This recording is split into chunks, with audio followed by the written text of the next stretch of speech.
Khary, Fraizer, still here. Detroit is different. Just Leave Conference. We're talking diversity, equity, and inclusion. And in this space, definitely involves a lot of different people. Right now, I got a guest that represents the state of Michigan, from a position when we're thinking about definitely diversity coming into play. So, with that, Alicia, how are you? I'm doing well. How about yourself? Everything is everything.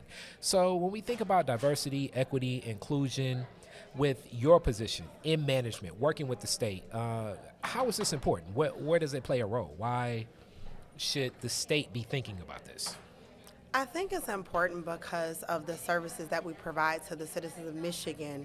We need to have representation. We need to understand the population that we serve.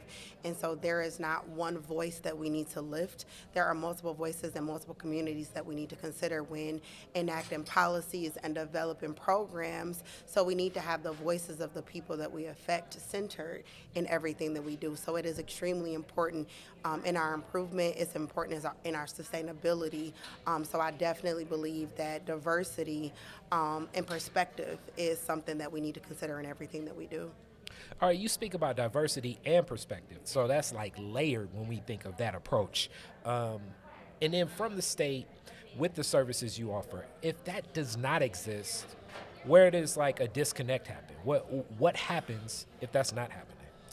I think that there is definitely power distance between the people that create policy and enforce policy and those who are being served. And so there's a gap, and we have to have more focus groups and more community engagement to actually understand the populations that we're serving. So if it's the education population, if it is the population that is in need of public assistance, we need to know exactly what they need before we go in a room and close the door and create a policy without the voice of the person that is actually in need. And so what we find is that we enact these policies and we give them an effective date, right? And then they're not effective. And so in order to be an effective service delivery provider, we definitely need to do more community engagement and even internally engage the employees that work at the state of Michigan to understand their needs so that we can have more retention within state government. All right, so after coming to this, you're definitely going to walk away with a knowledge base. You're going to walk away with a expanded network. What do you see happening? How do you enact that? How do you bring this into your role in management? How do you bring this back to your team? How does what you learned today actually become enacted? So the wonderful thing about today is that many members of my team are present.